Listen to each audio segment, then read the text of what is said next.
Bismillah ar-Rahman ar-Rahim, alhamdulillah, wa salatu salamu ala Rasulullah. We continue reading from Imam Al-Ghazali's Al-Quran with. We have reached Surah An-Nur, the light. And Imam Ghazali rahimahullah selected 12 verses from the surah, verses 19 to 22, verses 36 to 40, and verses 51 and 52. And as usual, as much as possible, we will begin with the beginning. So we have some 18 verses that Imam Ghazali did not select at the beginning. We'll see what we have here. And in fact,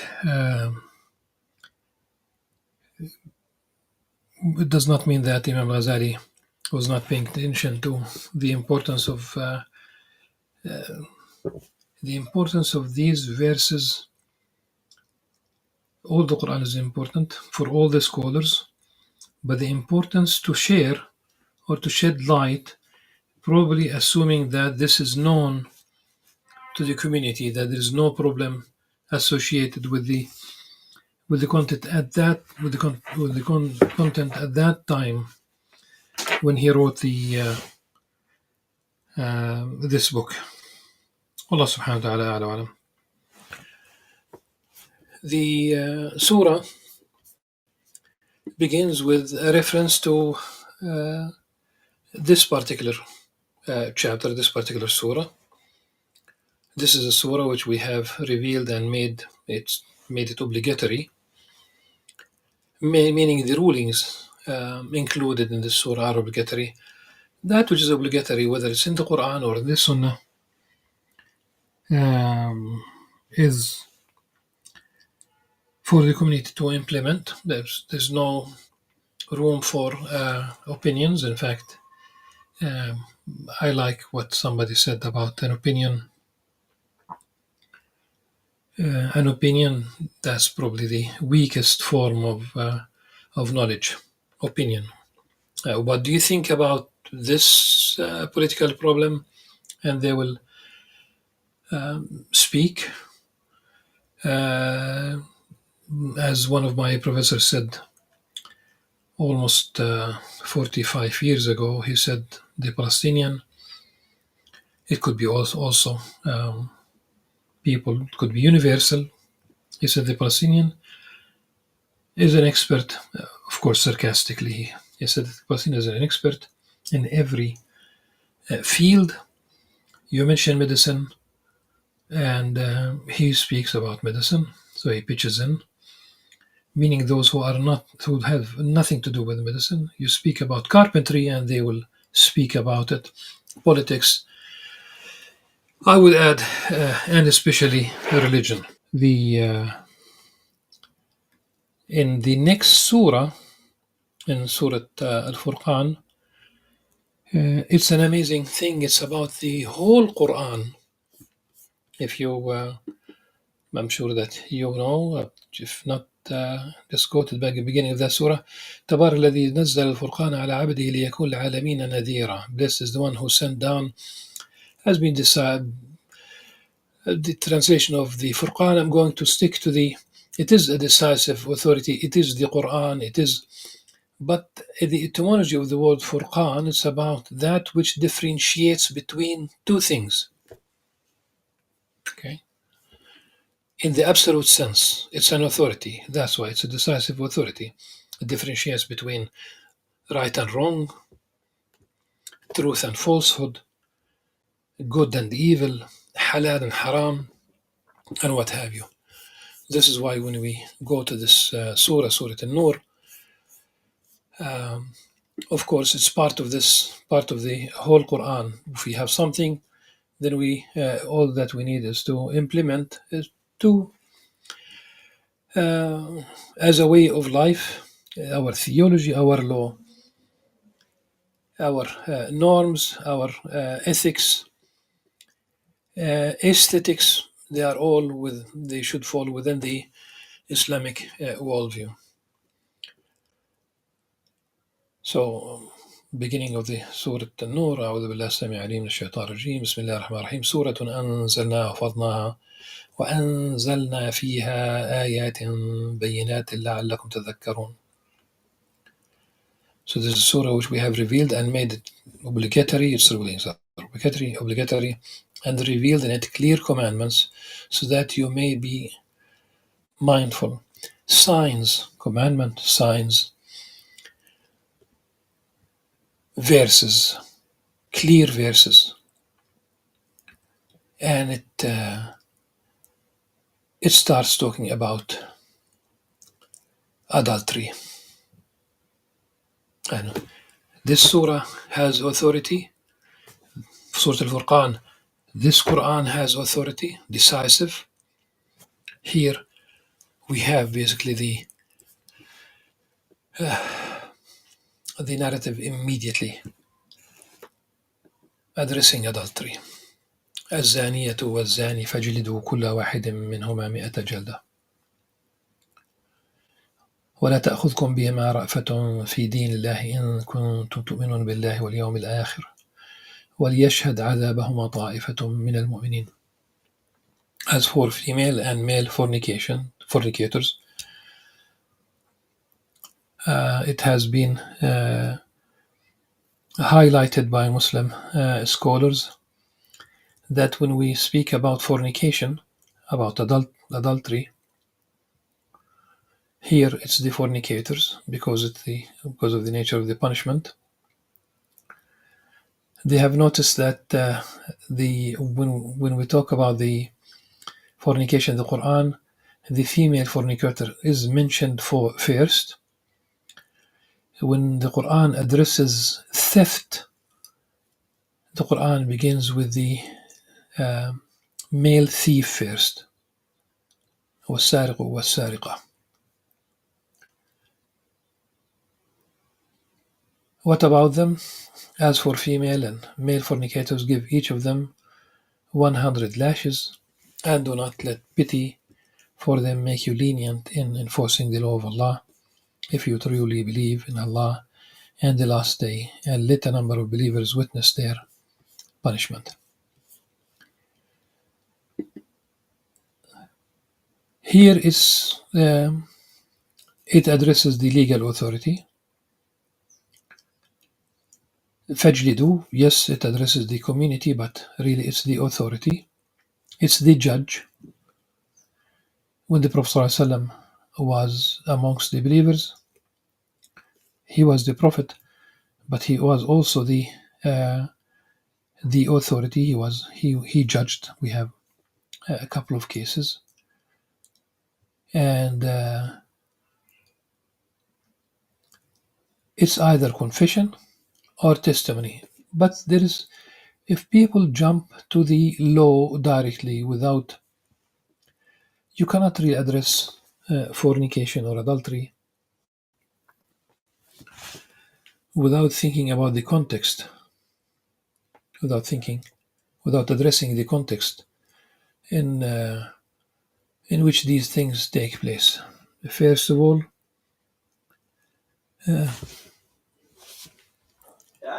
subscription to a way of life. We can see right now in Western countries, it's practically they have lost control. Absolutely, they have lost control. No one speaks about right and wrong. And though legally they should not engage in fornication or adultery until they reach a certain age, but practically they know that the kids in school, because they speak even at as early as 11 years old, they are active, especially girls. And this means sexually transmitted diseases, unwanted pregnancies, which would this is why it put pressure on the system to allow divorce. I'm sorry, to allow abortion. And Roe versus Wade in the United States, a very famous case whereby they claim the woman is free with her body. So it's not up to society to interfere. And let me put it this way, Muslims are neither, in the United States or anywhere in the world, Muslims are neither Republicans or Democrats in terms of their position regarding abortion.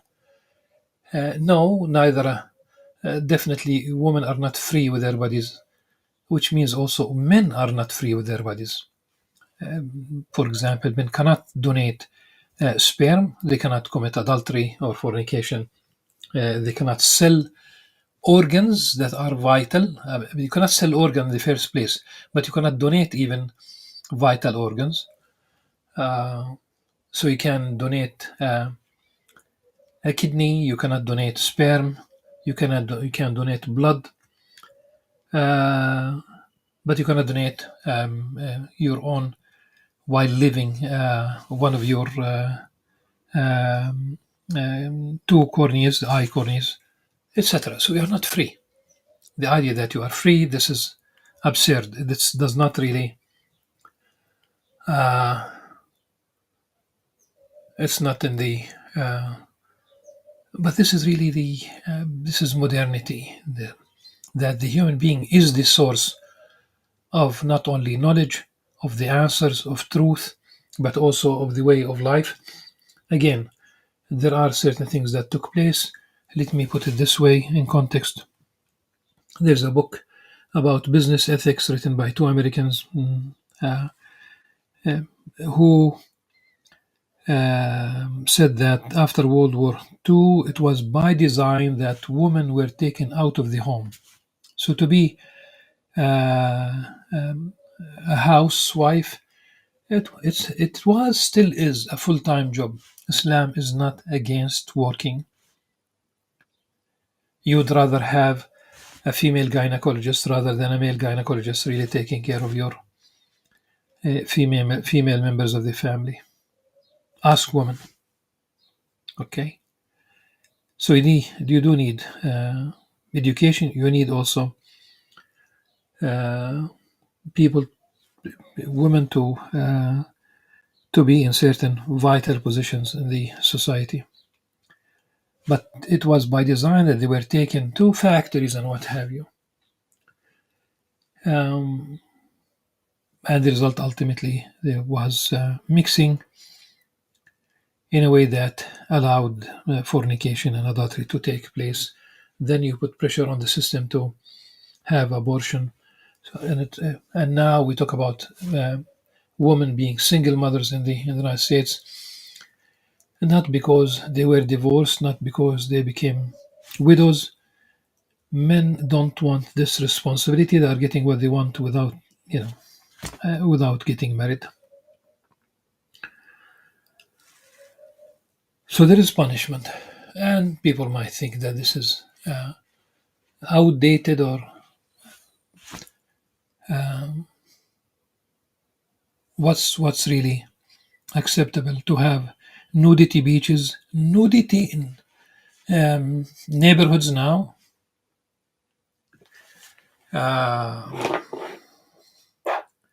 And the end result is obvious. The details are many. So one has to talk about the context in which adultery does take place. You don't basically be in seclusion, male and female, and you don't accept no sexuality outside the wedlock, and it's a male female fulfilling all the conditions that Islam requires for marriage to be valid. So here there's a punishment.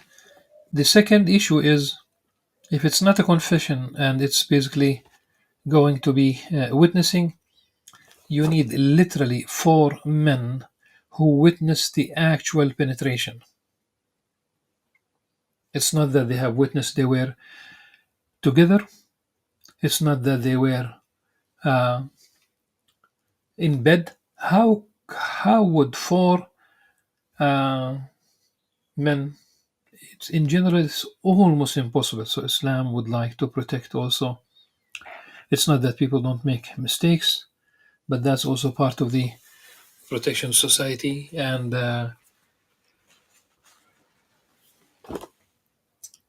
thereafter, it's basically confession.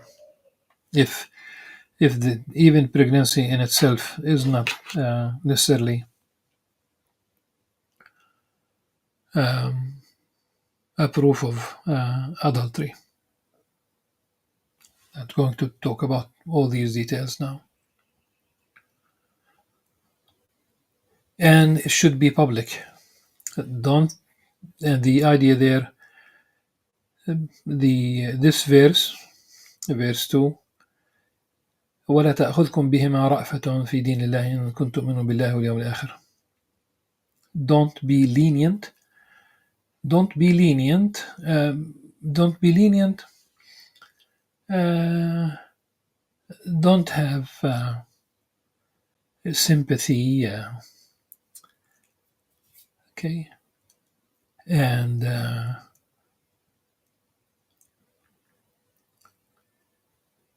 the idea is that in punishment there is protection for the whole society. Whether it's theft, whether it's adultery, whether homicide.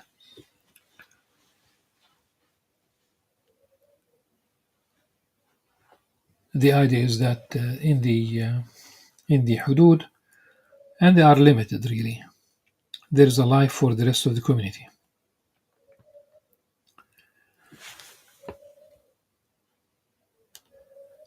Verse 3. الزاني لا ينكح إلا زانية أو مشركة والزانية لا ينكحها إلا زان أو مشرك وحرم ذلك على المؤمنين. So we talk about someone who is so the female who sinned,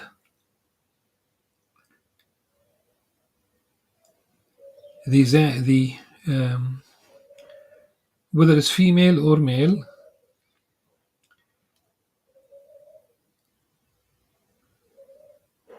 they would be allowed to get married later on with someone in the same category.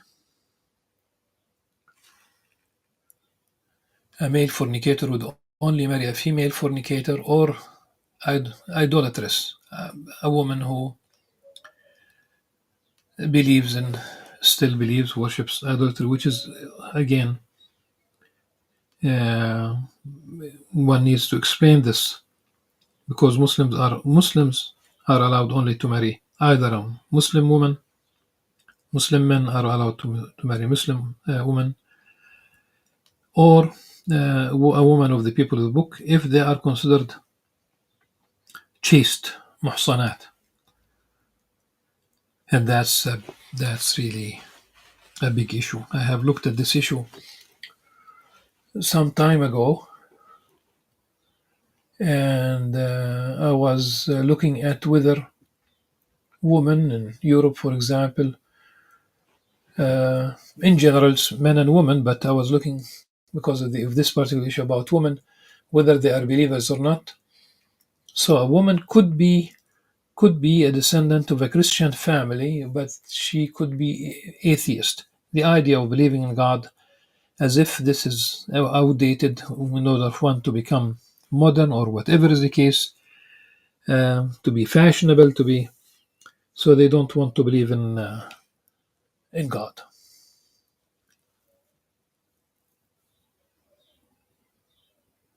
This was not the issue, but I was it was the first lecture in one course that I taught at Bard College, upstate New York. It's a very small group of students, and in general, this is the case in this university, which means it's a good thing, the ratio, when you have a smaller number of students. His first lecture, and right at the very beginning, I wanted to know the students. As a small number, I could remember their names within, and what are they studying. Still, usually they're young. One of the students, he introduced himself by ultimately saying, "And I am agnostic." So people say that would like to study social sciences, economics, political science, biology, etc. But he introduced himself. So for an 18 years old, approximately, maybe 19, maybe 20, I don't know exactly, but it cannot be much more. Why would one stress at this age, that he is agnostic? He neither knows whether Allah subhanahu wa ta'ala, whether God exists or not. So this issue here about marriage,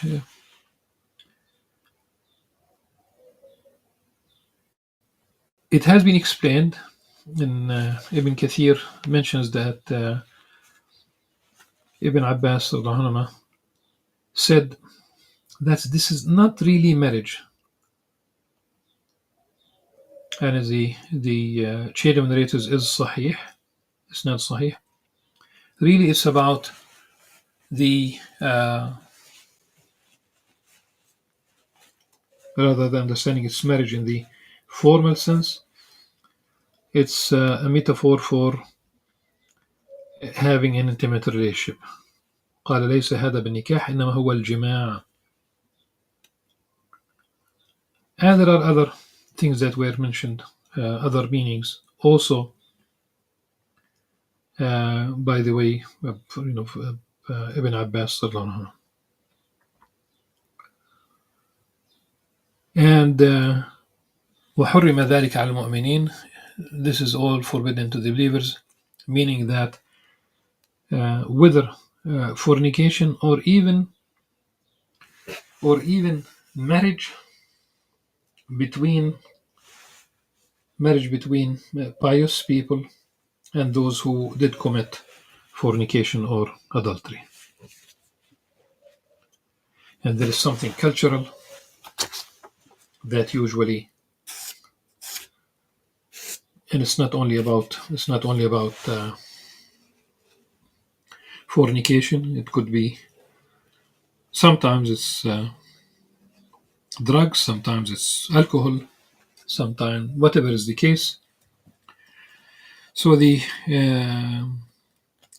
a young man would be tolerated much more than a young woman doing these things. And once it comes to marriage, and his family, they know what's going on in his life. Nevertheless, they look for a pious woman, and that's not fair. That's not fair. Meaning that the other family would not know what's going on.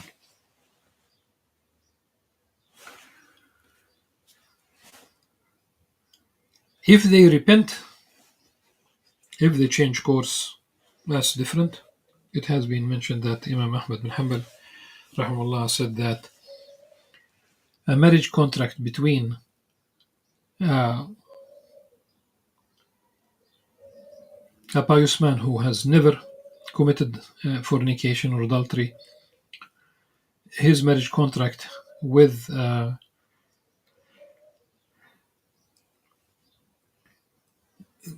البغي, here basically she's a prostitute. So Imam Ahmad says that marriage contract cannot take place. It's not valid until she basically repents and changes course. And the opposite is also true. A pious woman, her marriage is invalid if she is given to a man who is lewd and commits fornication or adultery.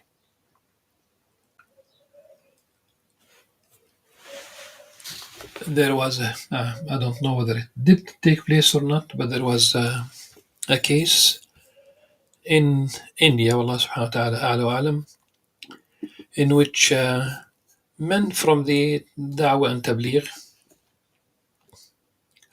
group, these are a group that began originally even in India itself by Muhammad Ilyas rahimahullah. It has to be contextualized. At the time, it reached the level of lack of Islamic knowledge. It reached the level of Hindu Hindus conducting marriage for Muslim couples. Some people in remote villages lost it, and so he Muhammad Ilyas dispatched those members of Tabligh and Dawah to these faraway villages and what have you. This explains why they used to go for several days or 40 days or even a few months, 4 months, etc. This explains the context explains the historical context explains this. So they have passed by what might be described as a red zone, and there was a Muslim woman amongst these prostitutes, and one of those men simply talked to her and trying to convince her to abandon this profession and to repent and just go back, return to Allah subhanahu wa ta'ala, change course. And she said she would, if he really takes her out of that context. It's not something that she wanted to do. She was driven to this. It could be originally gangs. It could be whatever is the slavery, modern forms of slavery. The story says that he did take her. Wallah subhanahu wa ta'ala a'la wa alam. This would require, a level of faith that one might say that this must be rare if it had taken place. But the idea, yes, there should be a safe. If it doesn't have to be you marry them, but there has to be some like a house, an in-between house, a home, a safe home, whereby these women would find shelter, medical care, and also support for because some of them would have also kids during this period. There are documentaries. So empathy, understanding. The idea of condemnation is not going to help. The act itself is haram. The act itself is haram. There's no doubt about this, but you need to solve the problem. If it does reach the judge would decide. If it does not reach the judge, that's a different story. I think it's enough. We still have, the narrative goes on really about adultery and accusations between spouses. Inshallah, in the next session we will deal with that.